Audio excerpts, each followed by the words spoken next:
जब भी आपकी बॉडी में कोई प्रॉब्लम होती है, जैसे कि हल्का बुखार हो जाना, थकान का ज़्यादा महसूस होना, पैरों में सोजिश यानी कि इन्फ्लेमेशन वगैरह का हो जाना, तो सबसे पहले आपके डॉक्टर्स आपको CBC टेस्ट करवाने का कहते हैं। और इस टेस्ट के ज़रिए आपके जिस्म में मौजूद कई बीमारियों का पता लगाया जा सकता है। इसके लिए आपको इस टेस्ट के बारे में मुकम्मल मालूमात होनी चाहिए ताकि आप अपनी या अपनी फैमिली में किसी की भी CBC रिपोर्ट बआसानी तरीके से पढ़ सकें। और आज की इस वीडियो में मैं ये कोशिश करूंगी कि आपको इस टेस्ट के बारे में हर छोटी से छोटी मालूमात दे सकूं। और अगर आप इस वीडियो को अच्छी तरह से देख लेंगे तो इस टेस्ट की रिपोर्ट को आप खुद से देख सकते हैं।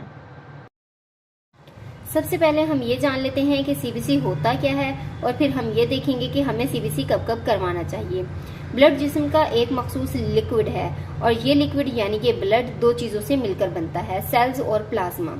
इसमें सेल्स की 3 टाइप्स होती हैं, RBCs, WBCs और प्लेटलेट काउंट। इसमें होता यह है कि जिस तरह CBC की full form complete blood count है, तो इसी लिहाज से टेस्ट में हम ये देखते हैं कि RBCs, WBCs और प्लेटलेट काउंट की तादाद कितनी है, आया कि इनकी तादाद ज़्यादा है या कम है। और इसी बुनियाद पर हमें ये पता चलता है कि हमारी बॉडी में कोई बीमारी तो नहीं हुई है। इसके अलावा इसमें हेमोग्लोबिन भी होता है और ये हेमोग्लोबिन RBCs के अंदर भी पाया जाता है और RBCs के बाहर भी पाया जाता है।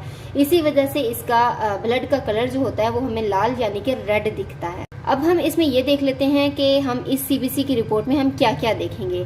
तो इस CBC की रिपोर्ट में हम RBC count, haemoglobin, haematocrit, RBC indexes, WBC count और WBC डिफरेंशियल देखेंगे और इसके अलावा हम प्लेटलेट काउंट देखेंगे।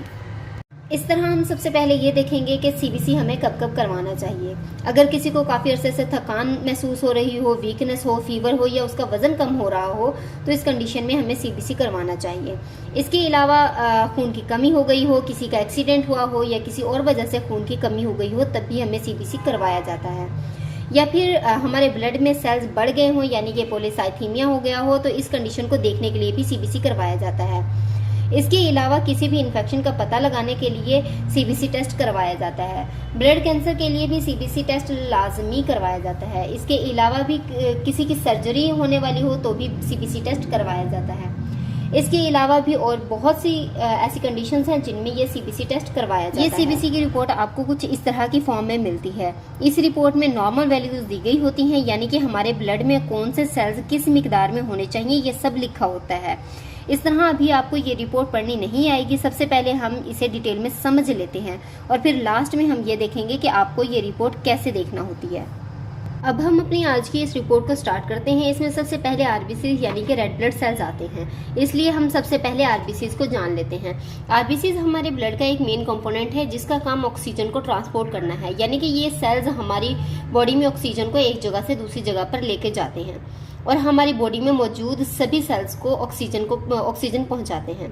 तो RBCs में हम क्या देखते हैं कि हमारे 1 लीटर ब्लड में कितने RBCs हैं, इसकी कुछ नॉर्मल वैल्यूज होती हैं और अगर ये RBCs नॉर्मल वैल्यूज से ऊपर या नीचे हो जाती हैं तो हमें कोई प्रॉब्लम हो सकती है। तो अब हम ये जान लेते हैं कि हमारे ब्लड में RBCs की नॉर्मल वैल्यूज कितनी होती है। अडल्ट मेल में इनकी तादाद 4.5 से 6.5 मिलियन, जबकि फीमेल में 3.8 से 5.8 मिलियन होती है। न्यूबॉर्न यानी कि नवमौलूद बच्चों में 5.5 से 6.0 मिलियन होती है और बच्चों में इसकी तादाद 4.6 से 4.8 मिलियन होती है। अब हम ये जान लेते हैं कि जब RBCs बढ़ते हैं या कम होते हैं तो इस कंडीशन को हम क्या कहते हैं। देखिए, जब हमारी बॉडी में RBCs की वैल्यूज़ बढ़ जाती हैं तो इस कंडीशन को हम पॉलीसाइथीमिया कहते हैं। ऐसा इस हालत में होता है जब हम किसी ऊंची जगह पर जाएं तो उस वक्त ऑक्सीजन की कमी को पूरा करने के लिए हमारे खून में RBCs की तादाद बढ़ जाती है, या फिर हम बहुत ज़्यादा एक्सरसाइज करते हैं तो इस कंडीशन में भी हमारे RBCs की तादाद बढ़ सकती है। या फिर इसके अलावा ऐसे लोग जो बहुत लंबे अरसे से स्मोकिंग करते हैं तो ऐसे लोगों में भी RBCs की तादाद बढ़ी हुई हो सकती है। अब हम ये जान लेते हैं कि हमारे RBCs कब कम होते हैं। जब हमारे RBCs कम होते हैं तो इस कंडीशन को हम एनीमिया कहते हैं, यानी हमारे ब्लड में RBCs की कमी हो चुकी है। इस जगह मैं आपको एक बात क्लियर करती चलूं कि कभी हमारी रिपोर्ट में RBCs की नॉर्मल रीडिंग्स में 4.5 की जगह 4.4 लिखा आ जाए तो घबराने की ज़रूरत नहीं है, क्योंकि कभी कभी इसमें इतना चेंज हो जाता है। ऐसी कंडीशन में बिल्कुल भी घबराने की ज़रूरत नहीं होती। अब इसके बाद हम हेमोग्लोबिन को देखेंगे। देखिए, इसी की वजह से हमारे खून का रंग लाल होता है, तो इसकी भी कुछ नॉर्मल वैल्यूज़ होती हैं। इसकी मेल अडल्ट में 14 से 18 ग्राम जबकि फीमेल्स में 12 से 14 ग्राम होती है। न्यू बोर्न में 17 से 19 ग्राम जबकि चिल्ड्रन में 14 से 17 ग्राम होती है। फिर इसके बाद है हीमेटोक्रिट। ये आपको रिपोर्ट में HCT के नाम से देखने को मिलेगा। इसका मतलब ये है कि HCT और RBCs एक ही चीज हैं। आपका जो ब्लड लिया जाता है वो CBC वाइल्ड में लिया जाता है। मान लीजिए कि आपका ब्लड इतना है, तो इस पूरे ब्लड में RBCs की तादाद होती है, या फिर हम इसे परसेंटेज भी कह सकते हैं। तो उसी को देखने को हम हीमेटोक्रिट कहते हैं। और इसकी कुछ नॉर्मल रेंजेस होती हैं, जैसे कि अडल्ट मेल में 45% जबकि फीमेल में 35%, न्यू बोर्न में 65% जबकि चिल्ड्रन में 25% होता है। यानी 100% ब्लड में से ये 45% हीमेटोक्रिट होता है। इसकी कमी होने पर कौन सी बीमारी होती है या इसके ज्यादा होने पर कौन सी बीमारी होती है, ये हम आगे चलकर पढ़ेंगे। इसके बाद है रेड ब्लड सेल इंडेक्सिस। देखिए, जब भी हमारे ब्लड में HB लेस देन 12 ग्राम हो जाएगी तो हीमेटोक्रिट ऑटोमेटिकली 37% से कम हो जाएगा और ये इंडिकेट करेगा एनीमिया को। इसके बाद हम मीन कार्पस्कुलर वॉल्यूम यानी कि MCV के बारे में बात करते हैं। इसमें क्या होता है कि हमारे ब्लड में RBCs जो होते हैं उनका साइज देखते हैं कि हमारे RBCs का साइज कितना बड़ा है या कितना छोटा है। अगर हमारे RBCs का साइज बढ़ जाता है तो इस कंडीशन को हम मैक्रोसिटिक कहते हैं, यानी कि हमें एनीमिया है जो कि विटामिन B12 की कमी की वजह से हुआ है। और अगर MCV कम है तो इसमें भी एनीमिया ही होता है, लेकिन इस कंडीशन में होता ही है कि एनीमिया आयरन की कमी की वजह से होता है। इसके बाद हम RBC सेल डिस्ट्रीब्यूशन विड्थ यानी कि RDW के बारे में पढ़ेंगे। इसमें हम RBCs की शेप देखते हैं जो कि अमूमन कोन शेप होती है, लेकिन कई कंडीशन में RBCs की शेप खराब हो जाती है। जैसा कि पर्नीशियस एनीमिया में जो हमारे RBCs होते हैं वो बहुत ज़्यादा बढ़ जाते हैं, तो जिसकी वजह से हमारे RBCs की जो शेप होती है वो खराब हो जाती है। अब हम बात करेंगे WBC यानी कि व्हाइट ब्लड सेल्स की। WBC की मिकदार हमारे ब्लड में कितनी होती है, हमें ये भी जानना बहुत ज़रूरी है, क्योंकि WBC हमारी बॉडी में आर्मी की तरह होते हैं जो कि डिफेंस मैकेनिज्म बनाते हैं। यानी हमारी बॉडी में जो बाहर से जर्म्स, बैक्टीरिया, वायरसेस वगैरह आ रहे हैं वो इनसे लड़ते हैं और हमें बहुत सी बीमारियों से महफूज रखते हैं। अब हम WBCs की टाइप्स देखेंगे और ये भी जानेंगे कि इनकी तादाद हमारे ब्लड में कितनी होती है और ये किन किन कंडीशंस में बढ़ जाते हैं। तो यहाँ पर डिफरेंशियल ल्यूकोसाइट में इसकी 5 टाइप्स हैं। सबसे पहले न्यूट्रोफिल्स, लिम्फोसाइट्स, मोनोसाइट्स, इओसिनोफिल और बेसोफिल्स हैं। ये इन सब सेल्स के अलग अलग काम होते हैं। तो सबसे पहले हम बात करेंगे न्यूट्रोफिल्स की।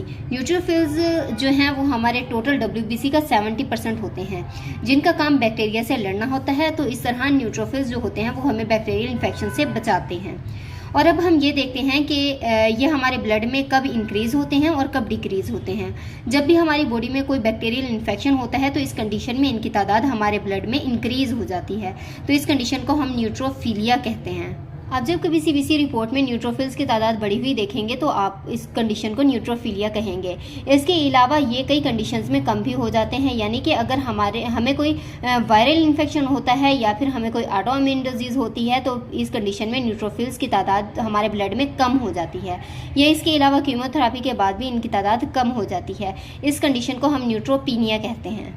अब हम बात करेंगे लिम्फोसाइट्स की। जब भी हमारी बॉडी में कोई एक्यूट इन्फेक्शन होता है, यानी कि ऐसा इन्फेक्शन जो हमारी बॉडी में हाल में ही हुआ हो, तो इसको हम एक्यूट इन्फेक्शन कहते हैं। तो इस कंडीशन में हमारी लिम्फोसाइट्स जो होते हैं वो बढ़ जाते हैं और इसके बढ़ने को हम लिम्फोसाइटोसिस कहते हैं। इसके अलावा हेपेटाइटिस के इन्फेक्शंस में भी इनकी तादाद बढ़ी हुई देखी जा सकती है।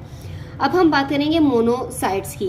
जब भी हमारी बॉडी में कोई क्रॉनिक इन्फेक्शन होता है तो इनकी तादाद बढ़ जाती है, जैसा कि ट्यूबरक्लोसिस यानी कि TB की बीमारी में। इस बात का मतलब ये हुआ कि लिम्फोसाइट्स जो हैं वो इस कंडीशन में बढ़ते हैं जबकि एक्यूट इन्फेक्शन हो, जबकि मोनोसाइट उस कंडीशन में बढ़ते हैं जब कोई क्रॉनिक इन्फेक्शन हो, यानी कि कोई पुराना इन्फेक्शन हो। अब हम WBCs की 4th टाइप यानी कि इओसिनोफिल की बात करेंगे। और जब भी हमारे कोई जिस्म में पैरासिटिक इन्फेक्शन होगा, अस्थमा या कोई एलर्जिक रिएक्शन होता है तो इस सूरत में हमारे ब्लड में मौजूद इओसिनोफिल्स की तादाद बढ़ जाती है। यानी कि अगर किसी को कोई भी एलर्जी होगी तो हमें इसका इओसिनोफिल्स बढ़ा हुआ मिलेगा। और लास्ट में है बेसोफिल। बेसोफिल हमारे बोन मैरो से रिलेटेड होते हैं। जब भी हमें कोई बोन मैरो से रिलेटेड डिजीज होगी तो इस कंडीशन में हमारे बेसोफिल्स जो होते हैं वो बढ़ जाते हैं, जैसा कि ल्यूकीमिया में या फिर लिम्फोमा वगैरह में।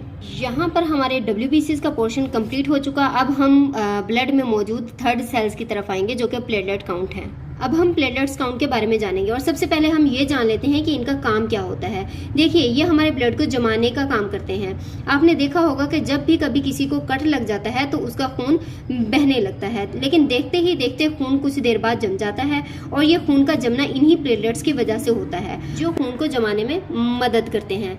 अगर हमारे ब्लड में प्लेटलेट काउंट की तादाद कम हो जाए तो ऐसी कंडीशन में हमारा बहता हुआ खून जम नहीं सकेगा और ब्लीडिंग होती रहेगी। इनकी नॉर्मल वैल्यूज 1.5 लाख से 4.5 लाख होती है और ये किसी कंडीशन में कम हो जाते हैं और कुछ कंडीशंस में बढ़ जाते हैं।